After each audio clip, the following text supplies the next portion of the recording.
Saya ngalami banyak hal ketika saya diberkati, saya punya nama besar, saya punya uang, saya ternyata tidak kelola dengan baik. Saya kemudian secara nggak sadar, ya yang dulunya saya yang dulunya itu melayani Tuhan, tiba-tiba saya nggak sadar, oh ternyata makin lama kelamaan yang saya cari bukan kehendak Tuhan, yang saya cari itu popularitas, yang saya cari. Jadi bukan melayani Tuhan tapi melayani diri sendiri. Jadi Bapak pernah merasa bahwa Bapak pada posisi itu Pak ya? Ya. Mencari popularitas Pak ya? Ya. Wow, ini mengenal lebih dekat Saudara ya, luar biasa ya. Hanya di Tomales TV beliau berani buka-bukaan kartu Saudara ya, luar biasa. Nah, setelah itu Bapak berarti kan sekarang sudah punya banyak album nih Pak. Boleh tahu berapa album Pak yang sudah punya? Jujur agak lupa saya berapa ya? 14 saya belum lupa ya. 14 album. 14 album solo sama 5 album grup. 5 album. Sama album kompilasi saya nggak tahu, lupa. Tapi nama Bapak lebih terkenal Bobby One Way ya, daripada nama aslinya Bobby Febian Ya, itu untuk Pak. generasi pas dulu ya tahun 2000-an orang sebutnya Bobby One Way. Kenapa Pak? Ada apa dengan One Way-nya Pak? Karena kan saya memang diawali dengan pelayanan bersama satu band. Saya kan punya band namanya One Way Band. Jadi orang sebutnya Bobby One Way. Pernah jadi pengamen Pak? Sampai mungkin Tuhan izinkan sampai Pak dasar Bapak pernah jadi pengamen mungkin? Belum sih. Belum sampai seperti itu. Puji Tuhan belum. Puji Tuhan ya. Tuhan nggak izinkan situ ya. Iya. Saya mengalami pembentukan, itu memang berat pertama kali saya di Jakarta, tapi nggak sampai ke sana. Pernah sampai nggak makan mungkin Pak waktu mengiring Tuhan? Saya enggak sih. Enggak. Tapi hutang. tapi ngutang ya. Tapi ngutang. Ngutang juga nggak berdosa Pak, asal bayar kan? Iya. Nggak usah bayar. Dulu waktu kita masih awal-awal tinggal di Jakarta, tinggal sama teman-teman. Terus kita makan sih, cuma makannya ngutang. Itu masa-masa remaja Pak ya. Nah, waktu Bapak ada album yang sangat kontroversial ya, karena lagu ini sangat mengedukasi, bahkan kata-katanya sangat sederhana, kata-kata gaul ya. Album tentang mikir gitu kan. Itu gimana Pak dasarnya Pak? Ada mencetus lagu dengan judul Mikir itu Pak. Itu kan kata-kata Jawa yang benar-benar konotasinya kayaknya sangat mencolok sekali Pak. Itu gimana Pak? Awal-awal bisa tercetus inspirasinya Pak? Ini boleh percaya boleh enggak ya? Lagu Mikir itu adalah lagu yang saya tulis di studio kira-kira 1 jam sebelum saya rekaman. 1 jam? Jadi di studio itu waktu kita masuk itu saya masih belum tahu mau rekaman lagu apa. Loh, jadi Bapak bikin album Kristen katanya. Ini yang album yang Kristen katanya iya, berapa? tapi khusus lagu Mikir itu. Oh, Mikir aja. Ya, khusus lagu Mikir. Jadi itu, Bapak nggak ada apapun di saya bener-bener kayak belum tahu nih mau rekaman apa. Khusus waktu ngetik itu. Tiba-tiba di studio itu kebetulan saya bawa ukulele. Ukulele itu alat musik yang kecil ya. Itu ya.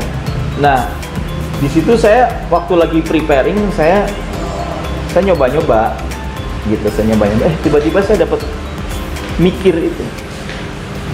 Nah, lagunya baru tercetus hari itu, tapi pemikiran tentang mikir itu kan sudah menjadi bahan pemikiran. Tapi sayangnya sudah ada belum Pak sebelumnya Pak? Belum, hari itu juga dibikin. 1 jam itu? Iya, saya bikin. Pemirsa 1 jam. Ya. Tapi kata-katanya Bapak maaf ini copy paste ambil dari banyak dari Google atau apa? Itu enggak ya. Jadi benar-benar inspirasi ya. Jadi memang mungkin karena mungkin karena teman-teman kalau biasa nulis lagu pasti akan juga terbiasa dengan rhyming, dengan kosakata gitu ya. Nah, kita biasa misalkan ketika ada gini, nulis lagu itu kan begitu ada sesuatu yang tek gitu, itu kayak kata-kata itu kayak datang dengan sendirinya aja, gitu. Nah, sama juga. Itu lagu itu tiba-tiba cepet banget itu. Ya, saya tunjukin ke teman-teman, ini lagu gue baru jadi, ini kedua mereka bilang. Nah, itu lagunya baru tercetus di situ. Tapi pemikiran-pemikiran yang ada di situ, misalkan kayak contohnya datang ke gereja jam 9, waktunya mulai jam 9, datang jam 9.30 misalkan gitu. Itu hal-hal yang sebenarnya saya pernah lewatin. Oh, jadi Bapak punya pengalaman pribadi ya. Berarti Bapak pernah semua syairnya Bapak pernah mengalami itu? Semua tuh Pak ya? Telat tengah jam. Semua. Oke, termasuk uang recehan Pak? Semua uang recehan. Bapak pernah sungguh-sungguh kasih uang receh Pak? Pernah. Berapa waktu itu Pak? Ya kopek. Oke, saya tanya Bapak nih, uang 10.000 sama 100.000 Pak, mana yang Bapak kasih persembahan? 10.000 sama 100.000. Mana? Dulu 10.000. Kalau sekarang? Kalau sekarang 100.000. Oke. Saya ditegur sama istri saya soalnya. Oh gitu ya. Jadi gini, ngalami banyak lah. Gini, album Kristen katanya itu album pertobatan saya dalam tanda kutip. Karena banyak hal yang kita nggak sadar tuh kita anggap remeh, akhirnya gini, sesuatu yang kalau papa rohani saya bilang pokoknya apa yang kita what you tolerate will dominate, gitu. Apa yang kita toleransi akan mendominasi hidup kita. Wow, keren. Ya, what you tolerate will dominate. Yes. Nah, itu benar. Hal-hal kecil yang kita toleransi, rubah-rubah kecil itu bahaya. Itu masuk dosa apa ya? Masuk dosa. Kebiasaan. Nah, contoh misalkan telat. Nah, telat itu menunjukkan bahwa kita tidak serius, gitu. Meskipun 1 menit Pak? Ya, kalau saya dulu kan, kalau 1 menit mungkin bisa dibilang ya macet di parkiran. Nah. Cuman kalau sampai 30 menit itu kan berarti kan memang males ya. Udah males ya? 30 menit itu artinya bukan cuma males, tapi artinya nganggap remeh. Anggap remeh ya? Nah, saya cuma belajar gitu aja, kita kalau ke gereja ya jangan anggap remeh. Jangan gitu. Tapi aku dulu gitu. Karena sayanya nggak strict gitu. Nah, itu saya berubah. Yang kedua, persembahan. Sebenarnya uang receh itu cuma kayak kiasan. Saya nggak ngomong uang receh, saya ngomong recehan. Recehan ya? Recehan itu bicara mentalitas sebenarnya, mentalitas recehan. Ya. Miskin kaya itu bicara tentang mental Pak ya? Iya. Bukan masalah materinya ya? Misalkan gini, kan memberi persembahan nggak selalu duit, bisa kesaksian, bisa apa. Nah, mental recehan tuh pokoknya seadanya aja, gitu. Maksud saya gitu. Tapi ya sama, dulu aku ngasih ya, pokoknya berapa yang kecil lah kasih. Ya kan? Nah, istri saya tegur saya, kamu tuh pelayanan kemana-mana, kamu ngasih duit buat Tuhan aja, pelitnya minta ampun kamu. Wah, dari situ saya ya tegur, berubah. Wow. Yang ketiga, main handphone di kebaktian atau waktu khotbah kita main handphone. Nah, kadang-kadang kan gini loh, tidak semua pendeta itu khotbahnya bagus, betul? Betul. Dan apa ya? Apalagi kita yang suka khotbah, ya kan? Begitu dengar khotbah orang tidak bagus, kita pasti agak, apa sih, gitu kan? Nah, kadang-kadang soknya itu keluar. Begitu sok ya udah ditinggal chatting, kan gitu. Itu salah satunya, mesti yang lain masih banyak lagi. Tapi intinya adalah itu semua berbicara mengenai pengalaman-pengalaman saya. Jadi album yang judul lagunya Mikir, Kristen katanya Semua dari Poa Kristen 1, 2 itu sama. Wow. Saya belajar banyak hal. Itu saya yang saya nyanyikan. Jadi sebuah kesaksian hidup yang Bapak tulis dalam sebuah lagu ya. Luar biasa ya para pemirsa, pengakuan lebih dalam. Terus Bapak dari penghasilan itu apakah Bapak orientasi untuk sebatas berkat Tuhan atau memang untuk Bapak murni untuk pelayanan Bapak?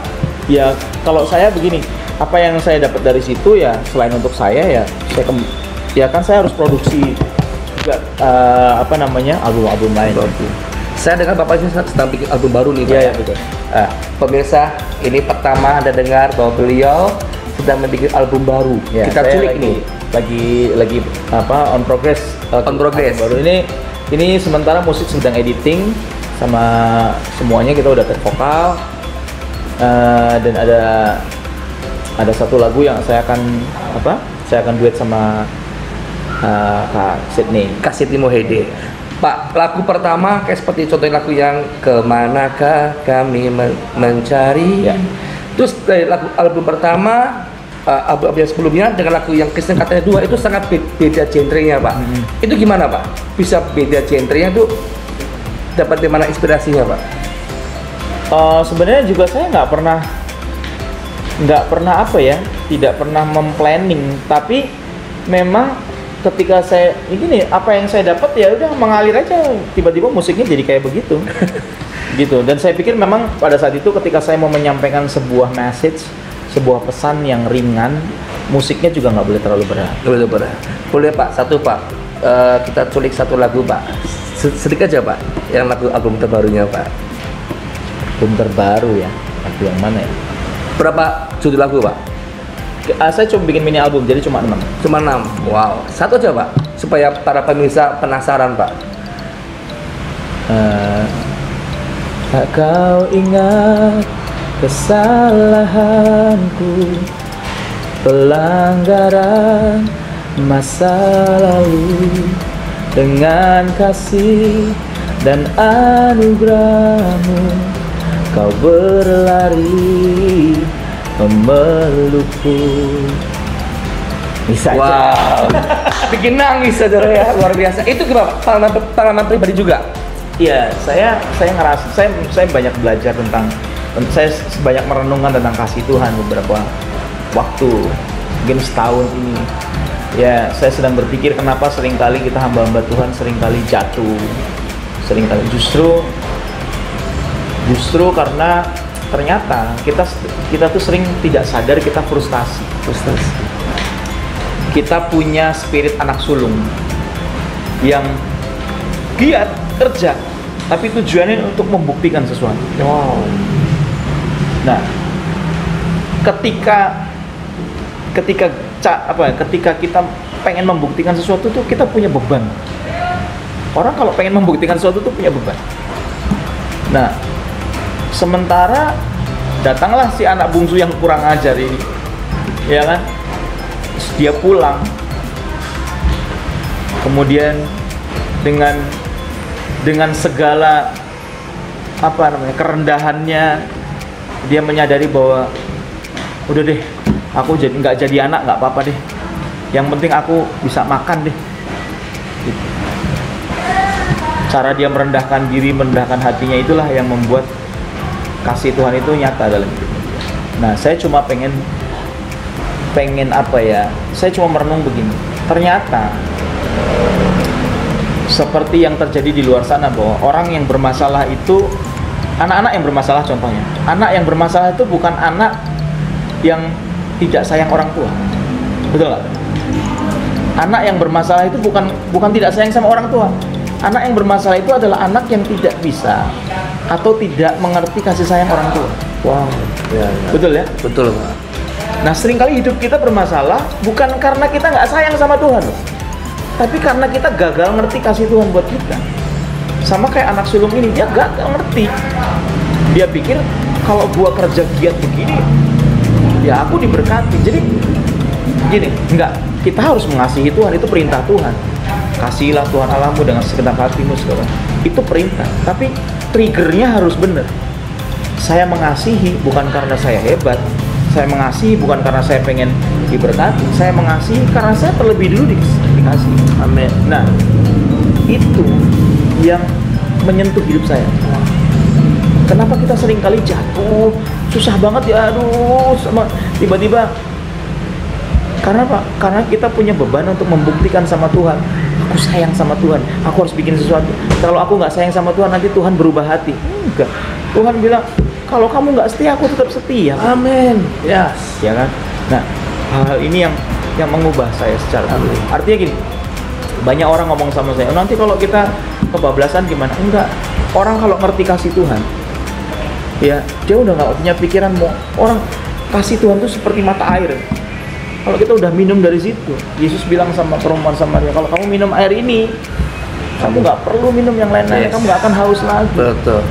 Nah, waktu kita meresponi itu, nah saya cuma percaya begini, satu-satunya sikap hati yang membuat kita bisa tahu kasih Tuhan cuma satu, kerendahan hati. Amin. Dahsyat.